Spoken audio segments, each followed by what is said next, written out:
স্বাগত খেলাযোগে আপনাদের সাথে আছি আমি ফাইম রহমান। রোজার মধ্যে ঢাকা প্রিমিয়ার লিগ আবার চ্যাম্পিয়ন্স ট্রফির আগে বাংলাদেশ প্রিমিয়ার লিগ চ্যাম্পিয়ন্স ট্রফিতে ব্যর্থতার জন্য তাই কাজ গড়ায় প্রস্তুতি ঘাটতি। সাবেক কাপ্তান খালেদ মাহমুদ বলছেন এটাই বুঝিয়ে দেয় বড় টুর্নামেন্টকে ঘিরে বিসিবি কতটা উদাসীন। সুজন বলছেন বদলে ফেলতে হবে কথায় কথায় ক্যাপ্টেন কিংবা কোচ বদলে ফেলা সংস্কৃতি, করতে হবে সিস্টেমের উন্নতি। নাইয়ান বিন জসিমের রিপোর্ট। আইসিসি ইভেন্টে 16 কোটির স্বপ্ন কাঁধে ক্রিকেটাররা দেশ ছাড়ে স্বপ্ন সারথি হয়ে, আর ফিরে আসে হতাশার বোঝা সঙ্গী করে সব ধুলোয় মিশিয়ে মুখ লুকিয়ে। এবার চ্যাম্পিয়ন্স ট্রফির পোস্টমর্টেম করতে গিয়ে কোচিং স্টাফ, ক্রিকেটার অনেকেই সামনে এনেছেন প্রস্তুতি ঘাটতিকে। অথচ টাইগাররা চ্যাম্পিয়ন্স ট্রফিতে কোয়ালিফাই করেছে সেই 2023 বিশ্বকাপে। সেরা প্রস্তুতির জন্য বিপিএল কেন 15 দিন আগে শেষ হলো না? কেন বেশি দিন প্র্যাকটিস করা গেল না? আদৌ কি সেটা সম্ভব ছিল না, নাকি সবই ক্রিকেট বোর্ডের উদাসীনতা? দোষী কি শুধুই ক্রিকেটাররা? আপনি কিন্তু ছিলেন সেই 2023 বিশ্বকাপে শ্রীলঙ্কার বিপক্ষে যে ম্যাচটা আমরা জিতলাম, তারপরেই কিন্তু আমরা জানি আমরা 2025-এর চ্যাম্পিয়ন্স ট্রফি খেলবো। তো এই যে একটা সময়, এই সময়ের মধ্যে আমরা পরিকল্পনার ছকটা কেন আঁকতে পারলাম না? এটা আসলে আমাদের জন্য একটা বড় ব্যর্থতা কিনা, এবং আমরা প্রতিটা আইসিসি ইভেন্টে গিয়ে এই ধরনের কোনো না কোনো আসলে লেম এক্সকিউজ দাঁড় করাই, যেটা আসলে মানা যায় না। আপনি 2023-এ খেললেন, তারপর 2025 এসে চ্যাম্পিয়ন্স ট্রফি খেলছেন কোয়ালিফাই করার পর। মানে এত সময়ের মধ্যে আমরা কি আসলে প্ল্যান করতে পারলাম না? আমাদের বোর্ড পুরোটা ব্যর্থ ছিলেন হয়তোবা, আমি ধরে নিলাম, যেটা আমরা সবাই বলি হয়তো এই বোর্ড ব্যর্থ ছিল, আমাদের কোনো সাকসেস নাই হয়তো আমাদের গত বোর্ডের। কিন্তু যারা আসছেন তারা তো এখন সাকসেসফুল বোর্ড একটা, ঠিক না? ভালো কাজ করতেছেন, ভালো কিছু চিন্তা করতেছেন, তাহলে তারা এখন এটা করলেই পারতো। তারা তখন চিন্তা করে নাই কেন যে আমাদের চ্যাম্পিয়ন্স ট্রফির আগে আমরা পিপিএলটা না করে আমরা ইয়ে করে, আগে শিডিউল ছিল, শিডিউল ক্যান্সেল করা যে কোনো ব্যাপার না। প্রিমিয়ার এই গরমে খেলা যায় না, এই রোজার মাঝে টর্চারিং প্লেস না। তো আমার মনে হয় প্রিমিয়ার লিগটা রোজার আগে শেষ করে বিপিএলটাকে আপনি এই গরমের মধ্যে আনেন, বিপিএলটা আপনি খেলেন এখানে। তো আমার কথা হলে T20 খেলতে আপনার ঠান্ডা গরমের চিন্তা নেই, কারণ রাতে খেলা হয়, এত প্রবলেম হয় না। কিন্তু দিনের বেলা 9টা যখন খেলে ছেলেরা 6টার সময় ভোরবেলা উঠে বিকেএসপি যায় এবং ফিরতে ফিরতে রাত 8টা-9টা বাজে, ইটস রিয়েলি টাফ। যদি আমি এরকম ডিসিশন মেকিংয়ে থাকতাম তা আমি প্রিমিয়ার লিগটাকে আগে করতাম, বিপিএলের মানে বিফোর চ্যাম্পিয়ন্স ট্রফি আমি বিপিএলটাকে গরমে করতাম। এটা বড় ডিল না যে আমি বিপিএল ক্যান্সেল করে দিচ্ছি বিকজ আমি চ্যাম্পিয়ন্স ট্রফি প্রিমিয়ার লিগ শুরু করে দিব, আমার বিপিএল চ্যাম্পিয়ন্স ট্রফির পরে হবে, হইতেই পারতো তাহলে নাথিং লাইক। বাট যেটা হয়নি সেটা বলে তো লাভ নেই, আমি কাউকে ব্লেম করতে যাচ্ছি না। বাট নেক্সট ইয়ার থেকে যাতে আমরা এটা চিন্তা করি, যাতে আমরা প্রপার শিডিউল করি, যে টেস্ট ম্যাচের আগে যদি আমরা T20 না খেলি, T20 জায়গায় যদি আমরা টেস্ট ম্যাচ না খেলি, বা ওয়ানডের আগে যাতে আমরা অন্য কোনো ফরম্যাট না খেলি। আসলে সব ব্যর্থতার পরই সমাধানের পথ একটা, হয় ক্যাপ্টেন বদলে ফেলা, না হয় কোচকে ছেঁটে ফেলা। খালেদ মাহমুদ বলছেন সিস্টেমই যদি ঠিক না থাকে তাহলে কোনো কিছুতেই কোনো ফল আসবে না। বছর ঘুরবে, আইসিসি ইভেন্ট আসবে, কিন্তু ব্যর্থতার চিত্র সেই একই থাকবে। না, আমি মনে করি ওয়ানডেতে শান্ত এখনও বাংলাদেশের সেরা পারফর্মার বিগত কয়েক সময়ের জন্য। তা আমি শান্তর ক্যাপ্টেন্সি থেকে কোনোভাবেই সরাতে চাই না। আমি মনে করি he is a good cricket ব্রেনওয়ালা ছেলে, কষ্ট করে, হার্ডওয়ার্ক করে, ডিসিপ্লিন একটা ছেলে। তো এটা হয় না T20ও ভালো খেলছে না, সেটার দিকে হতে পারে যে ওকে ওখান থেকে সরিয়ে দিতে, ওই প্রেশারতে সরিয়ে দিতে পারে যে ওর প্রয়োজন হলে টিম ওকে খেলাবে, না হলে খেলাবে না, সেটা একটা ব্যাপার হতে পারে। কিন্তু ওয়ানডেতে আমি মনে করি শান্ত স্টিল বাংলাদেশের টিমে ক্যাপ্টেন থাকা উচিত, এবং আমাদের ওদের সময় দেওয়া উচিত। কারণ আমরা আজকে যদি আপনি শান্তকে সরিয়ে মিরাজকে দেন, বাংলা আপনি বলতে পারবেন চ্যাম্পিয়নশিপ আমরা সেমিফাইনাল খেলতে পারতেন না। কিন্তু তা আপনি মিরাজকেও ট্রল করতেন, মিরাজকে আপনি খারাপ কথা বলতেন, তা আপনি মিরাজকেও নষ্ট করতেন আসলে। তা আমার মনে হয় শান্তর প্রতি আমাদের ধৈর্য থাকা উচিত। ওরা সবাই ইয়াং, মিরাজ, শান্তরা সব এক বয়সী ছিল, একসাথে 19 খেলা ছেলে। তা আমার মনে হয় একজনকে দিয়েছেন, ওকে একটু সময় দেন। মানে আপনি তো এখন কোচকে সরাই দিচ্ছেন না কেন? কোচকে সরানোর কথা একবার আমরা বলছি না, কারণ কোচ তাহলে সেম ব্লেম নিতে হবে তো কোচকে, বা আপনি কোচিং স্টাফকে সেই ব্লেমটা নিতে হবে। তাহলে যে টিম হারায়, এটা তো খালি কোচ ক্যাপ্টেন হারায় না, বা আপনি তাহলে পুরো টিমকে বদলায় দেন। টিমে তো পারফর্ম করে নাই, ব্যাটসম্যানরা কি সবাইকে বদলে নতুন ব্যাটসম্যান নেন, কিন্তু ক্যাপ্টেন সরানোর কথাটাই আসে কেন বারবার? He is a young kid, let him give opportunity, সময় দেন। আমার মানে ওকে ওর মতন করতে দেন, ডেফিনেটলি হি উইল সাকসেস বাংলাদেশের জন্য। নাহিয়ান বিন জসিম, 71। টাইগারদের সাবেক কোচ নিজেকে সর্বা ভাবতেন। 2023 বিশ্বকাপের আগে তামিমকে হেনস্থা করেও কোনো অনুশোচনা নেই চান্দিকা হাথুরু সিংহের। গেল বছর আচমকা চাকরি চলে যাওয়ায় বড্ড অবাক হয়েছিলেন এই লঙ্কান। বর্তমানে সিডনিতে কোচিং করাচ্ছেন, সেখানেই ইমরুল কায়েসের সঙ্গে নানা বিষয় আলাপ হয়েছে হাথুরুর। সাইফুল রূপকের রিপোর্ট। ক্রিকেট সংশ্লিষ্ট অনেকেই বলে কোচের একগুঁয়েমি, বিসিবির দেয়া ক্ষমতার অপব্যবহার করে বাংলাদেশ দলটার 12টাই বাজিয়েছিলেন চান্ডিকা হাথুরুসিংহে।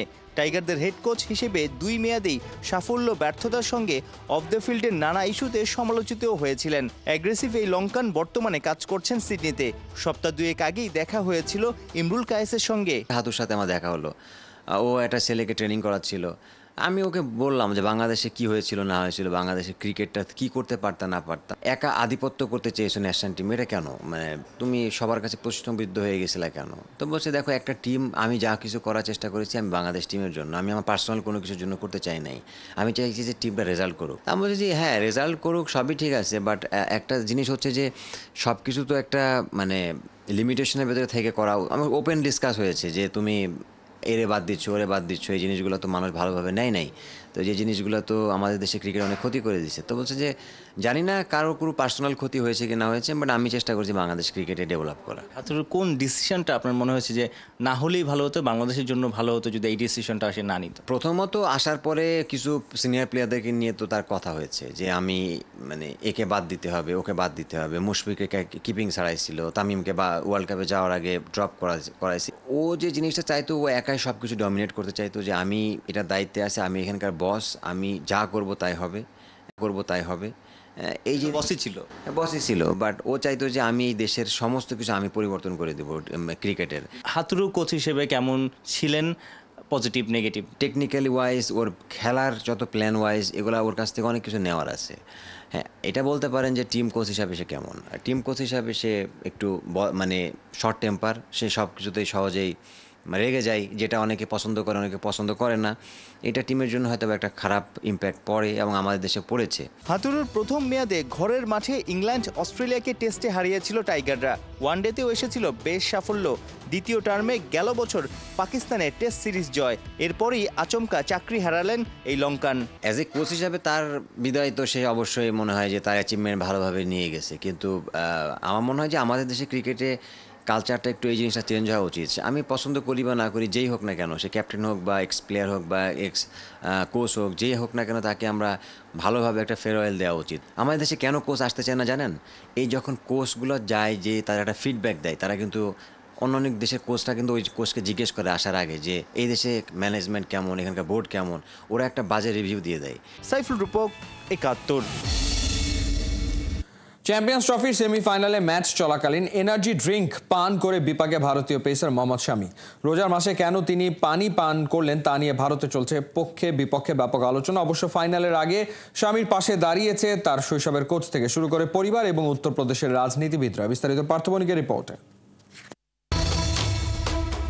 এই একটা ছবি, আর এই ছবিতেই শামি এখন আসামি।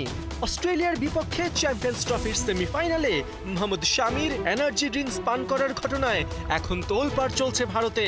ফাইনাল নিয়ে আর কি আলোচনা, সবার হট টপিক রোজার মাসে শামির পানীয় পান করা।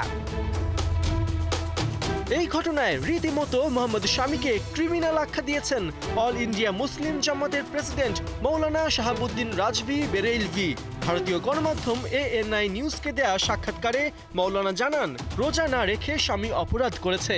যদি একজন সুস্থ মানুষ রোজা পালন না করে তবে সে অপরাধী। যেহেতু শামি খেলছে তার মানে সে সুস্থ। এমন অবস্থায় রোজা পালন না করে সাধারণ মানুষকে সে ভুল বার্তা দিয়েছে। আল্লাহর কাছে তাকে জবাব দিতে হবে। অবশ্য ভারতীয় পেসারদের বিরুদ্ধে মৌলানা শাহাবুদ্দিনের মন্তব্যকে সস্তা পাবলিসিটি বলে সমালোচনা করেছেন শিয়া সম্প্রদায়ের মৌলানা ইয়াসুফ আব্বাস। তার কথা, যেখানে জোর জবরদস্তি সেখানে ধর্ম নেই, আর যেখানে ধর্ম সেখানে জোর জবরদস্তি নেই। প্রত্যেক মুসলমান জানে তার রোজা রাখতে হবে, যদি কেউ না রাখে তবে সেটা তার ব্যর্থতা। রোজা ও রমজানকে নিয়ে বিতর্ক তৈরি করা অন্যায়।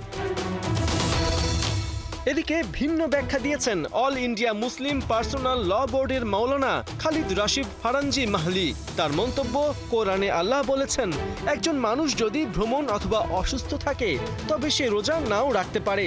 যেহেতু স্বামী একটা ট্যুরে আছে তাই রোজা না রাখার অপশন তার রয়েছে, কেউ তার দিকে আঙুল তুলতে পারে না। স্বামীর এই বেগতিক অবস্থায় তার পাশে দাঁড়িয়েছেন তার চাচাতো ভাই মোহাম্মদ জায়েদ। স্বামীর সমালোচনাকারীদের কাঠমোল্লা আখ্যা দিয়ে জায়েদ জানিয়েছেন, স্বামী ভ্রমণে থাকায় রোজা রাখতে পারছেন না। রমজানের পর সে এটা পালন করবে। সমালোচনা যদি করতেই হয় তবে পাকিস্তানি ক্রিকেটারদেরও করা উচিত। তাদের অনেকেই তো রোজা না রেখেই খেলেছে। ভারতীয় পেসারের পাশে শুধু ধর্মীয় ব্যক্তিত্ব কিংবা পরিবার নয়, ঢাল হয়ে দাঁড়িয়েছেন তার ছেলেবেলার কোচ বদরুদ্দিন সিদ্দিকী। জানিয়েছেন দেশ সবার আগে। অন্যদিকে উত্তরপ্রদেশের মন্ত্রী দানিশ আজাদ আনসারি স্বামীর প্রতি সহানুভূতি জানিয়ে বলেছেন, গোটা দেশ ও মুসলিম সম্প্রদায় তার পাশে আছে। পার্থ বণিক, ৭১। বাংলাদেশ ফুটবল ফেডারেশনের উপর থেকে অর্থনৈতিক নিষেধাজ্ঞা তুলে নিয়েছে ফিফা। সভাপতি তাবিদ আওয়ালের নেতৃত্বের প্রতি আস্থা পেয়েই এমন সিদ্ধান্ত নিয়েছে আন্তর্জাতিক ফুটবলের সর্বোচ্চ নিয়ন্ত্রক সংস্থা। সভাপতি তাবিদ আওয়াল দায়িত্ব নেবার 100 দিনের মধ্যেই বাংলাদেশ ফুটবলের জন্য অপমানজনক এই ব্যবস্থার অবসান করলেন। তবে এজন্য তাকে কোরিয়া থেকে মালয়েশিয়া, লন্ডন থেকে প্যারিস দৌড়ঝাঁপ করতে হয়েছে। এএফসি থেকে ফিফা পর্যন্ত 2018 সাল থেকে বাফুফে ফিফার আর্থিক অস্বচ্ছতার তালিকায় ছিল। 2023 সালের এপ্রিলে ফিফার অনুদানের টাকার হিসাবে মিথ্যা ও বানোয়ার তথ্য দেওয়ায় 2 বছরের জন্য নিষিদ্ধ হন তৎকালীন সাধারণ সম্পাদক আবু নাইম সোহাগ। নতুন কমিটি দায়িত্ব নেওয়ার পর সভাপতি তাবিদ আওয়ালের চেষ্টা আর স্বচ্ছ কার্যক্রমে ফিফা অর্থনৈতিক নিষেধাজ্ঞা প্রত্যাহার করেছে।